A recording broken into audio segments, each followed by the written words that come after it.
자, 지난 시간에 우리가 성령의 사역에 있어서 외적 사역과 내적인 사역이 있다 그랬습니다. 그렇죠?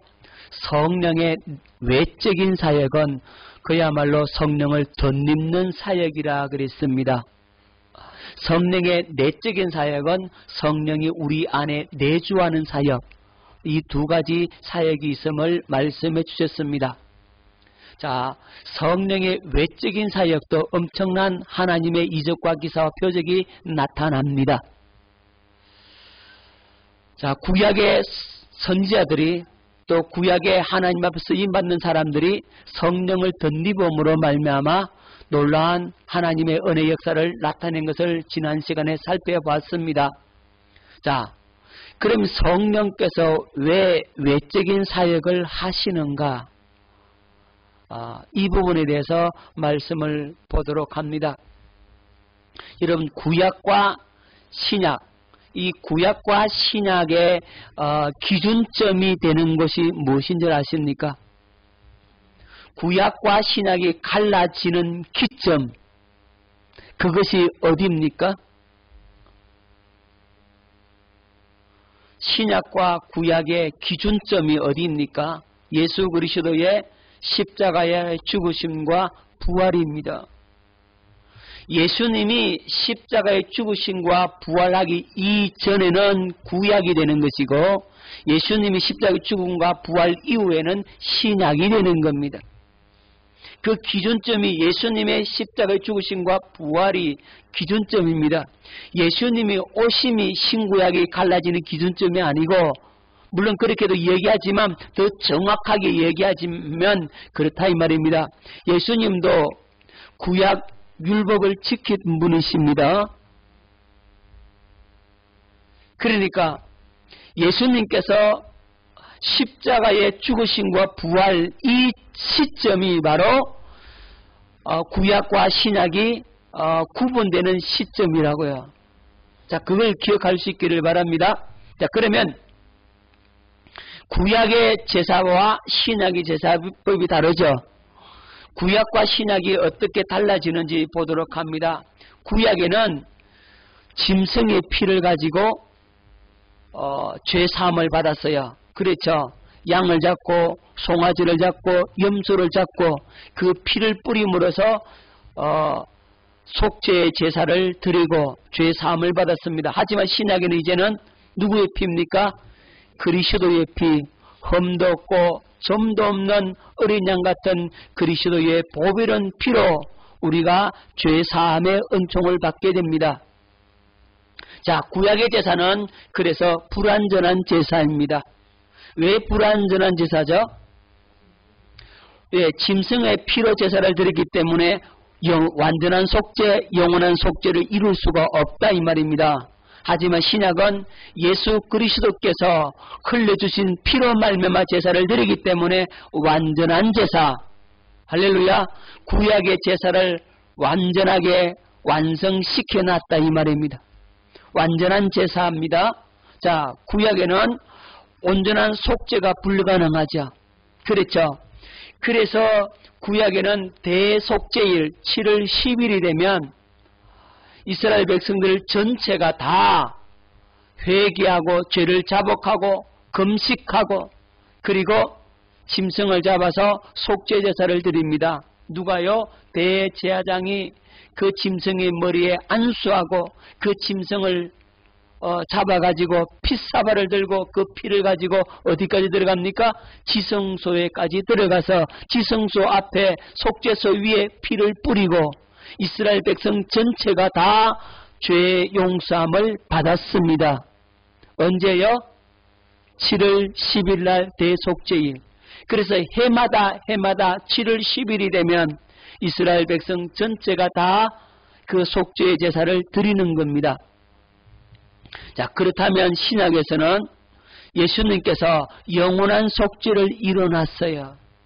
단번에 한 번의 제사로 영원한 속죄를 이뤄놨다 이 말입니다. 그래서 또다시 양 잡고 소 잡고 짐승을 잡아서 제사 드릴 필요가 없다.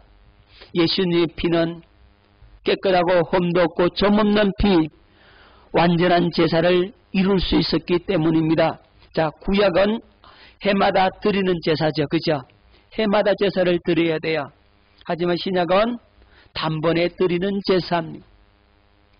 구약에는 성령 내주가 불가능합니다. 그래서 성령을 덧입었어요. 덧입는 성령은 이 성령이 떠나가실 수도 있다 이 말입니다. 여러분, 사울에게 성령이 임해서 그가 새 사람 되어서 예언도 하고 그랬지만 이 사울 왕이 악을 행하니까 하나님의 영이 떠나버렸어.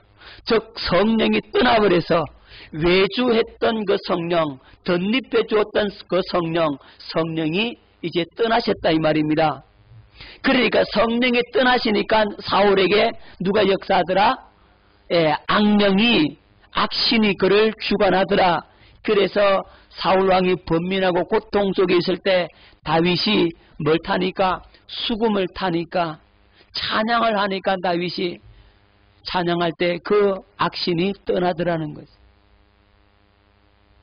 자, 그래서 구약의 성령의 사역은 내주할 수가 없어요. 덧입는 겁니다. 하지만 신약의 성령님은 내주가 가능합니다. 어디 안에 오십니까? 우리 안에 들어오십니다. 우리 속에 오셔서 역사하시는 성령, 그걸 가리켜서 성령의 내적 사역이라고 말씀하고 있는 겁니다. 자, 구약은 그래서 성령의 무슨 사역? 외적 사역. 신약은 성령의 내적 사역. 자, 그래서 구약은 성령이 떠나신다 안 떠나신다? 떠나실 수도 있다. 하지만 신약에서는 떠나실 수 없는 성령의 사역입니다. 할렐루야. 자, 그럼 신약에서도 성령의 외적 사역하는 사람이 있을까 없을까? 있지요. 맞습니다. 신약에서도 성령의 외적 사역에 머물러 있는 사람들이 있어요. 그러니까 성령의 은사 사역하는 사람들이 그런 부류에 속합니다. 그건 좀 이따가 살펴보도록 하고, 자, 신약에서는 우리가 하나님의 생명으로 거듭 태어났으면 성령이 우리 안에 내주했다면 내주하신 성령은 절대로 떠나시지 않아요. 떠나실 수가 없습니다. 자, 히브리서 9장 11절 12절 봅니다. 그리스도께서 장래 좋은 일의 대제사장으로 오사 손으로 짓지 아니한 것 곧 이 창조에 속하지 아니한 더 크고 온전한 장막으로 말미암아 염소와 송아지의 피로 하지 아니하고 오직 자기의 피로 영원한 속죄를 이루사 단번에 성소에 들어가셨느니라 그랬어요. 예수님께서 이 창조에 속하지 아니한 더 크고 온전한 장막으로 말미암아 예수 그리스도의 피로 말미암아서 영원한 속죄를 이루났어요. 할렐루야. 그렇기 때문에 우리는 예수 그리스도의 영원한 속죄의 은총을 입었기 때문에 성령께서 우리 안에 들어오시면 떠나실 수가 없는 겁니다. 구약의 제사는 짐승의 피로 말미암아 제사를 드렸기 때문에 그 짐승의 피는 해마다 또 드려야 되잖아요. 그렇기 때문에 불완전한 제사이기 때문에 성령이 내주할 수가 없는 거예요. 온전히 깨끗하지 않다는 거예요. 성령님은 누구에게 오십니까? 깨끗한 심령이 오시죠. 거룩한 영이란 말입니다. 자, 예수님은 죄인을 찾아오셨어요. 죄인을 부르러 왔어요. 의인을 부르러 온 것이 아니라 죄인을 부르러 왔고 죄인을 위해 자신의 목숨을 대속물로 주기 위해서 예수님은 오셨습니다. 하지만 성령님은, 보혜사 성령님은 죄인에게 안 옵니다. 죄인에게 못 와요. 더러워서 못 온다고 거룩한 영이 들어온데 오겠습니까? 못 오니까 구약의 짐승의 피로는 죄 사함 받으면 그거는 일시적인 거란 말입니다. 그래서 일시적으로 덧입을 수는 있어요. 내주는 못 하신다 이 말이에요. 하지만 신약에서는 누구의 피로? 예수 그리스도의 피로 완전한 속죄, 영원한 속죄, 온전한 제사를 드림으로 말미암아서 이제는 성령께서 우리 속에 들어오실 수 있다 이 말입니다. 왜 들어올죠? 깨끗한 심령이 되어버렸으니까, 새 사람이 되니까. 할렐루야. 예수님의 그 피로 말미암아 죄사함 받았기 때문에 이제 성령께서 우리 안에 들어오실 수가 있는 겁니다. 할렐루야. 그걸 기억할 수 있기를 바랍니다. 자, 그래서 우리가 성령께서 내주할 수 있을 만큼 우리가 복받은 사람입니다. 구약의 성도보다 우리가 훨씬 복받은 사람입니다. 할렐루야. 예수님께서 이렇게 말씀하셨죠. 너희 조상 아브라함은 나의 때 볼 것을 보고 즐거워했다 그랬어요. 멀리서 바라보고 기뻐했다 그랬어요. 바라보고 믿음으로 바라봄으로써 그들은 구원을 받았어요. 하지만 이제 신약에서는 어디 안에 들어오신 예수? 내 안에 들어오신 예수, 내 안에 내주하시는 성령의 역사로 말미암아 우리가 온전한 구원에 이르게 되는 겁니다. 자, 구약과 신약의 기준점은 어디냐 하면 예수님의 십자가의 죽으심과 부활이 바로 그 기준점임을 아실 수 있기를 바랍니다. 자, 그러면 성령의 외적인 사역은 뭐냐? 오늘날도 성령의 외적인 사역으로 역사하십니다. 성령의 외적인 사역에 대해서 여러분들이 확실하게 깨닫고 있어야만이 여러분 신앙생활에 안 헷갈리고 정리가 됩니다. 자, 성령의 외적 사역은 뭐냐면 회개하여 뭐하여? 회개하여 그리스도의 이름으로 세례받고 뭘 받는 사역이다? 죄 사함을 받는 사역이 바로 성령의 외적인 사역이에요. 자, 회개하고 누구 이름으로? 예수 이름으로 뭘 받고? 세례받고. 무슨 세례는 물리 세례받고 죄 사함 얻는 사역이 바로 성령의 외적인 사역입니다. 자, 고린도전서 12장 3절 봅니다. 그러므로 내가 너에게 알리노니 하나님의 영으로 말하는 자는 누구든지 예수를 저주할 자라 하지 아니하고 또 성령으로 아니하고는 누구든지 예수를 주시라 할 수 없느니라. 여러분, 성령으로 아니하고는 예수님을 뭐라 할 수 없다? 주시라 할 수 없죠. 그죠? 예수님이 나의 구주입니다라고 고백할 수 있는 것은 나로는 못한다 이 말이에요. 누구로 할 수 있다고요? 성령으로 가능하다는 거죠. 자, 그러면 나 예수 믿겠어. 예수님이 나의 구주입니다라고 단번에 고백이 됩니까? 안 됩니까? 안 되죠? 안 되죠. 그죠? 안 되니까 성령께서 외적인 사역으로 말미암아 감동을 준단 말이에요. 성령의 외적인 사역으로 은혜를 줘요. 그래서 자신의 죄를 회개하고 내가 잘못 살았구나, 내가 죄인 맞구나 하는 사실을 성령으로 깨닫게 된다고. 그리고는 나 이제 예수 믿겠어요?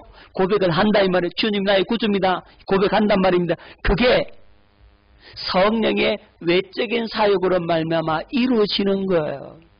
성령이 우리 마음속에 들어오려면 언약을 맺고 성령 세례 받아야 성령이 우리 안에 내주하시는 거거든요. 그런데 그렇지 않아도 우리가 성령의 외적인 사역을 통해서 주님을 고백할 수가 있는 거예요. 그게 고백이 되어져야만이 그가 구원의 길로 인도함을 받을 수가 있는 거죠. 그렇게 안 됐는데 어떻게 그러면 구원받을 수 있겠어요? 자, 성령의 외적인 사역을 먼저 하는 거예요. 누가요? 하나님이. 자, 여러분 삼손 아시죠? 예? 그리고 다니엘도 알고 그죠? 그리고 엘리야도 알죠? 여러분 삼손에게 하나님의 신이 그에게 임하죠. 그렇죠? 삼손에게 하나님의 신이 임해요. 삼손은 나면서부터 나시린이라 그랬어요. 나시린으로서 택함을 입은 사람이에요. 그런데 구약의 사람 삼손이잖아요. 짐승의 피로 죄사함을 받는 사람이잖아요. 그런데 이 삼손에게 하나님의 신이 임하니까 낙이 턱배 하나 가지고 1,000명을 쳐 죽이더라고. 그렇죠? 그러다가 머리카락이 딱 잘려서 하나님 신이 떠나야 안 떠나요? 떠나죠. 그렇죠? 그러니까 삼손에게 임한 성령님은 내조하신 거예요? 덧입혀준 거예요?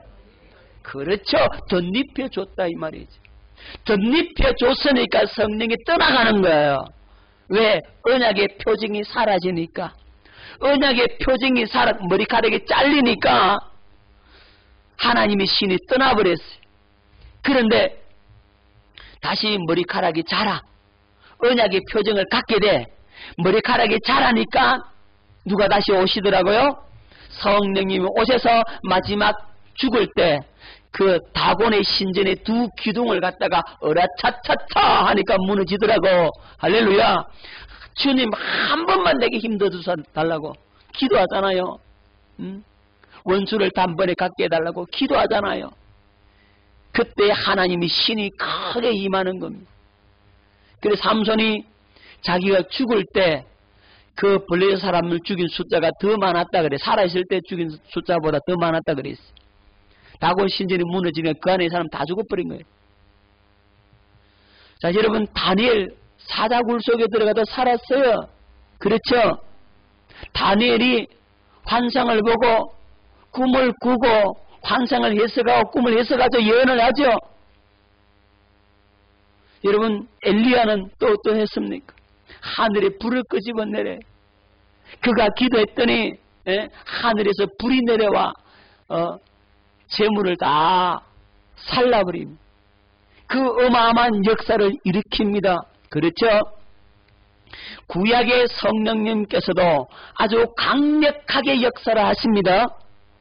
다시 말씀드리면 성령의 외적인 사역도 어마어마한 이적과 기사와 표적이 나타난단 말입니다. 왜요? 똑같은 성령께서 하시는 사역이니까요. 자, 성령의 외적인 사역을 통해서 엄청난 이적과 기사를 경험할 수가 있고 체험할 수도 있습니다. 하지만 구약에 나타난 그 성령의 사역은 전부 다 무슨 사역이라고? 성령의 외적인 사역입니다. 성령의 외적인 사역을 통해서 엄청난 능력과 권세의 역사가 나타날 수 있다는 사실을 여러분들 기억할 수 있기를 바랍니다. 자, 그러면 신약에도 성령의 외적인 사역이 있는지 없는지 한번 보도록 합니다. 여러분, 빌립이 사마리아에 전도합니다. 빌립이 사마리아에 가서 엄청난 이적과 기사를 행합니다. 하지만 그들에게 성령이 내렸어요? 안 내렸어요? 안 내렸어요. 그들이 성령의 내주함을 받지 못했습니다. 그래서 베드로와 요한이 그 사마리아도 복음을 받았다는 소식을 듣고 가는 겁니다. 가서 그들에게 안수하니까 그들이 성령을 받게 되는 겁니다. 비로소 성령이 그들에게 내주하시는 역사를 보게 되는 겁니다. 자, 사도행전 8장 12절로 나옵니다. 빌립이 하나님의 나라와 및 예수 그리스도의 이름에 관하여 전도함을 그들이 믿고 남녀가 다 세례를 받으니 시몬도 믿고 세례를 받은 후에 전심으로 빌립을 따라다니며 그 나타나는 표적과 큰 능력을 보고 놀라니라. 이는 아직 한 사람에게도 성령 내리신 일이었고 오직 주 예수의 이름으로 세례만 받을 뿐이더라.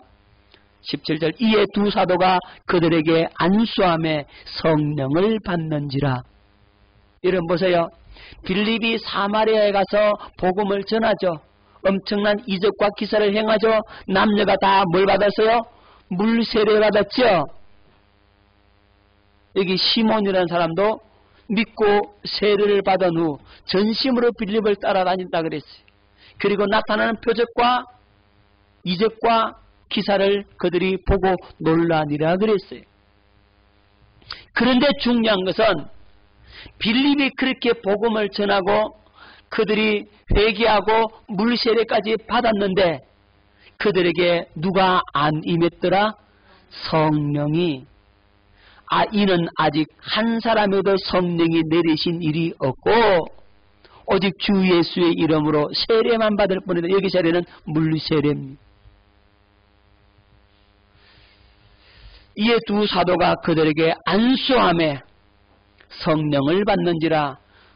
자, 두 사도가 안수했더니 비로소 성령이 그들에게 임하고 성령의 내적인 사역이 이루어지더라는 거죠. 누가 안수하더라고요? 누가 안수했어요? 베드로와 요한이 안수하니까 성령을 받더라. 여러분, 성령의 외적 사역에만 머물러 있다면 구원에 이를 수가 없게 돼요. 그래서 성령의 내적 사역으로 속히 넘어가야 합니다. 여러분, 성령의 외적 사역에 머물러 있다면 죄 사함 받고 물 세례는 받아요. 그리고 이적과 기사와 표적은 나타납니다. 하지만 그가 아직 거듭나지 못했을 수가 있어요. 그가 성령의 세례를 경험하지 못했기 때문에 하나님의 생명으로 거듭나지 못할 수 있다 이 말입니다. 영생을 얻지 못했을 수도 있다 이 말입니다. 그래서 반드시 성령의 외적인 사역을 통해서 은혜를 받았다면 이제는 어디로 넘어가야 된다고요? 성령의 내적인 사역으로 가야 합니다.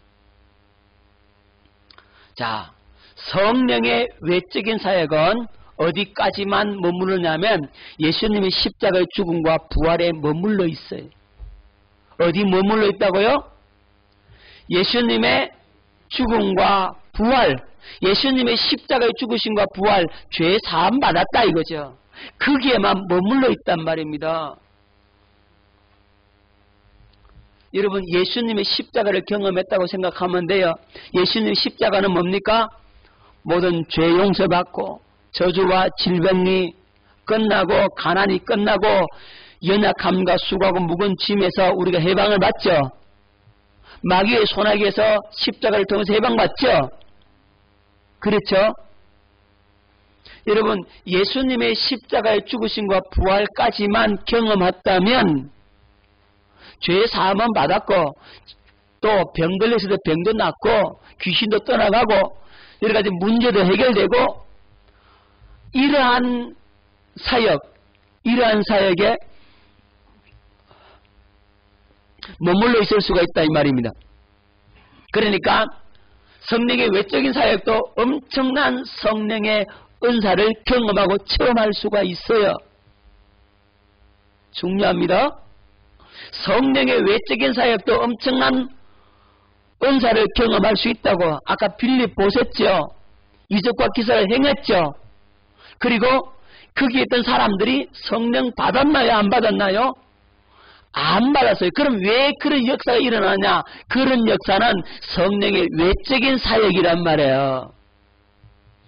성령의 외적인 사역도 엄청난 성령의 은사와 능력을 경험하고 체험할 수가 있어요. 자, 하지만 그저 태어나서 영생을 얻어서 천국 가는 영적 구원은 못 받아요. 여기만 머물러 있다면 이 성령의 외적 사역의 한계가 여기 있는 거예요. 자, 마태복음 7장 22절로 23절 말씀 듣겠습니다. 그날에 많은 사람이 나더러 이르되 주여 주여 우리가 주의 이름으로 선지자 노릇하며 주의 이름으로 귀신을 쫓아내며 주의 이름으로 많은 권능을 행하지 아니하였나이까 하리니 그때에 내가 그들에게 밝히 말하되 내가 너를 도무지 알지 못하니 불법을 행하는 자들아 내게서 떠나가라 하리라. 여기 보세요. 성령의 외적인 사역을 통해서 엄청난 이적과 기사와 표적을 행하죠. 주의 이름으로 선지자 노릇했다 이 말이 뭡니까?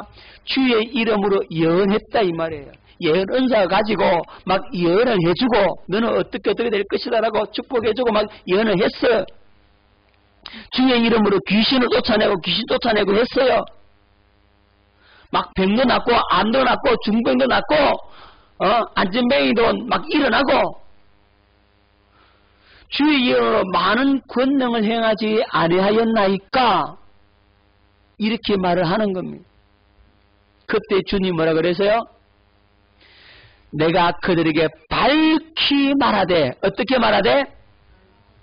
밝히 말하되 이 말이 무슨 말입니까? 분명하고 확실하게 말하되 주님이 분명하고 확실하게 말하는데 내가 너를 도무지 알지 못하니 주님이 모른대요. 도무지 모른대요. 난 넌 모르겠다는 겁니다. 아 주님 왜 그래요? 내가 주님 이름으로 귀신 쫓아내고 주님 앞에서 먹고 마시고 주의 이름으로 많은 권능 행하지 아니했습니까? 근데 모른다네요. 주님 뭐라 그래요? 난 너 도무지 모른다. 불법을 행하는 자들아 내게서 떠나가라. 여러분 성령의 외적인 사역이 어마어마하게 나타나 이적과 기사와 표적이 나타나 귀신이 막 쫓겨나. 그래도 주님이 뭐라 그래요? 그것 때문에 구원받는 거 아니라고. 그런 능력이 나타났기 때문에 구원받은 게 아니라고 주님이 분명하고 확실하게 밝히 말씀하신다라고 오늘 우리에게 가르쳐 주고 있습니다. 여러분 돌려 생각해 봅시다. 좀 진지하게요. 잘 생각해 보자고요. 여러분들이 기도하니까 귀신이 떠나갔다. 막 암 환자가 나았다. 막 안진뱅이가 막 일어났다. 그렇게 이적과 기사를 행한 사람이 자기가 스스로 생각하기를 구원 못 받았다라고 생각이나 하겠어요? 해요 안 해요? 안 하죠, 그죠? 내가 이런 능력이 나타나는데 내가 왜 구원 못 받아? 이런 이적과 권세가 나타나는 거 이거 내가 하는 게 아니고 하나님 나를 보증 안 해주면 어떻게 나타나? 주님이 나를 보증해 주니까 이런 능력이 나타난 거지. 사람들이 그렇게 얘기할 겁니다. 그런데 성경은 그렇게 말하고 있지 않아요. 성경은 불법을 행하는 자들아 내게서 떠나가라. 난 도무지 알지 못한다. 이랬다 이 말입니다. 그러면 또 물어봅니다. 그런 능력도 없는 사람은, 그런 능력도 나타나지 않는 사람은 그럼 구원받았다라고 자신 있게 말할 수 있는가?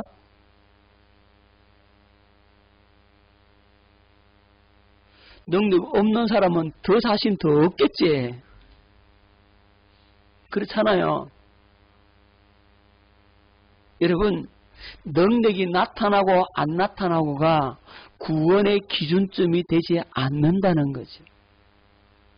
자, 이적과 기사를 행한 성령의 외적인 사역 아무리 많이 해도 그것 때문에 구원받는 거 아니라 이 말입니다. 그것 때문에 여러분 기억하십시오. 그래서 성령의 엄청난 능력을 경험했던 사람들, 그 놀라운 은사를 나타냈던 그 사람들, 그 사람의 속 사람의 변화가 없는 것은 성령의 외적인 사역에 머물러 있기 때문에 그렇습니다. 성령의 외적인 사역에만 치중했기 때문에 내적 사역을 알지 못하기 때문에 그렇다 이 말입니다. 여러분 잘 기억하셔야 됩니다. 성령의 외적 사역에만 머물러 있다면 그 사람은 온전한 구원에 이를 수가 없습니다. 그 사람은 율법 아래 있고 저주 아래 있고 여전히 은혜에서 떨어진 자입니다. 자, 성령의 외적인 사역에만 머물러 있는 사람은 뭐냐면 그 사람들이 바로 광야 이스라엘 백성들의 모습이라고 할 수가 있는 겁니다. 자, 광야 이스라엘 백성들은 어디에 관심을 가졌냐 하면 외적 사역에만 관심을 가졌어요. 그래서 그들이 목마를 때 물을 때 물 달라, 배고파 죽겠다, 네, 먹을 것 달라, 이 박한 만나는 실하나 고기 먹고 싶다, 고기 달라. 이스라엘 백성들은 끊임없이 하나님과 모세에게 불평하고 원망하면서 물 주세요, 물 주세요. 목말라 죽겠어요. 배고파 죽겠어요. 먹을 것 주세요. 고기 먹고 싶어요. 고기. 차라리 애굽이 더 좋았어요. 애굽에 고기 가마솥에서 고기 먹을 때 그때가 더 낫어요. 원망하고 불평하면서 자신들의 필요만 구해서 하나님 도와주세요. 하나님의 손만 펴주세요. 그게 뭡니까? 성령의 외적 사역이란 말입니다. 그래서 그들은 어디 못 들어갑니까? 젖과 꿀으로는 가나안 땅에 못 들어가죠. 여러분 다시 말씀드리면 천국 못 갔다 이 말이죠. 안식에 못 들어가서 그들은 다 죽었어요. 광야에서 다 죽었습니다. 자, 하지만 여호수아와 갈렙은 그렇지 않았어요. 이 사람들은 내적 사역에 관심을 가졌어요. 내적 사역은 뭘 부여잡느냐 하면 약속을 잡아요. 뭘 잡는다고요? 그렇죠. 약속을 믿었어요. 하나님의 약속을 믿으니까 그 하나님은 약속을 반드시 지키는 분이시죠. 그래서 그 약속을 믿었기 때문에 그 약속대로 그들은 어디 들어갑니까? 가나안 땅에 들어가죠. 젖과 꿀에는 그 땅에 들어갑니다. 여호수아와 갈렙은 비유하자면 성령의 내적인 사역이고 이스라엘 백성들은 성령의 외적인 사역이란 말입니다. 물론 둘 다 성령의 사역은 맞아요. 하지만 성령의 외적인 사역에 머물러 있다면 그는 구원에 이를 수가 없는 겁니다. 자, 성령의 외적 사역에 머물러 있는 사람이 누구냐면 율법 아래 첫 언약의 사람입니다. 새 언약을 모르는 사람은 성령의 외적 사역에 머물러 있습니다. 그래서 이런 사람은 능력받아서 스스로 율법의 요구를 이루어 보려고 하는 사람입니다. 뭐 받았어요? 능력 받아가지고 내가 한번 살아보겠다. 능력 은사 받아가지고 내가 해보겠다. 막 이러는 사람 있죠? 그런 사람은 어디에 머물러 있다고요? 성령의 외적인 사역에 머물러 있는 사람이다. 그런데 여기에 수많은 사람들이 걸려 있어요. 저도 예전에는 여기에 걸려 있었어요. 성령의 외적인 사역만 열심히 한 거예요. 왜 거기에도 어마어마한 이적과 기사와 표적이 나타납니다. 나타나요. 은사가 나타나요. 그런데 뭐가 안 바뀌느냐 하면 속사람이 안 바뀌어. 속이 안 변해. 껍데기는 변했는데 겉으로는 잘하는 것 같은데 이 속 심령에 변화가 없는 거예요. 여전히 제자리 곰배입니다. 제자리만 도는 겁니다. 다람쥐 쳇바퀴 돌듯이 늙는 나타났다가 푹 죽었다가 늙는 나타났다가 죽었다가 그 생활 반복한다 이 말입니다. 그래서 여러분들이 이런 얘기 많이 들어봤을 겁니다. 예전에 어마어마한 능력과 이적과 기사를 행한 은사자들이 그런 사람들이 잘못돼가지고 큰 죄에 빠지고 넘어지고 자빠지고 완전히 절망의 구렁텅이에 떨어져 버리는 그런 일들이 비일비재하게 많이 일어났다 이 말입니다. 왜 그래요? 성령의 외적인 사역에만 머물러 있기 때문에 그렇습니다. 이제는 어디로 옮겨가야 되느냐? 성령의 내적인 사역으로 옮겨가야 합니다. 자, 여러분 잘 보세요. 여기 하나님의 거룩한 씨 있죠? 생명이죠. 이 생명이 죄인의 마음에 심길까요? 안 심길까요? 심겨요 이렇게? 안 된다 이 말이죠. 이렇게 될 수가 없어요. 하나님의 거룩한 생명이 죄인의 마음속에 못 들어가. 여러분 성령의 외적인 사역은요. 그래서 성령의 외적인 사역은 예수님께서 십자가의 죽으심과 부활로 통해서 죄 사함의 은혜를 받게 하는 겁니다.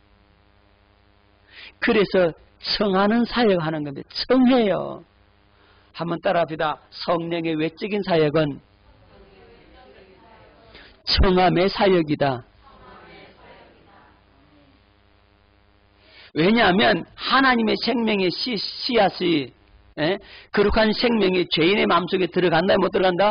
못 들어가요. 못 들어가니까 이 죄를 먼저 뭐 해야 되겠습니까?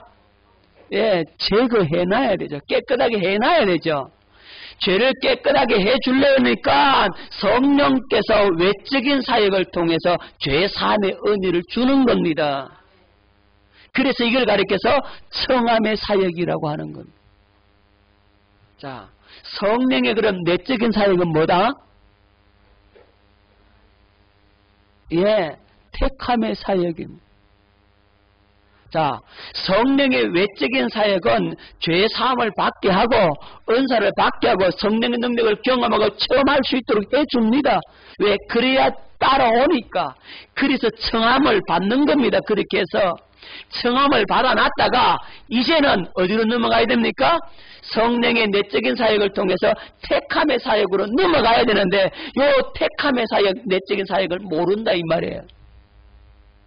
그래서 이 외적인 사역에 머물러 있기 때문에 문제가 많은 거예요. 저와 여러분이 복받은 게 뭐냐면 이 내적인 사역을 한단 말입니다. 우리 세상교회는 성령의 내적인 사역을 하는 곳이란 말이에요. 택함을 받는 사역을 한다고. 할렐루야. 진짜 하나님 나라의 복음을 전한단 말이죠. 그래서 저와 여러분들이 복을 받은 사람들입니다. 자, 택함을 받아야 구원받습니다. 기억하십시오. 청함을 받은 사람은 많대, 택함을 받은 사람은 적다라고 말씀하고 있습니다. 청함을 받은 사람은 억수로 많아요. 경상도 사투리로 세비랬단 말입니다. 천지백갈이란 말입니다.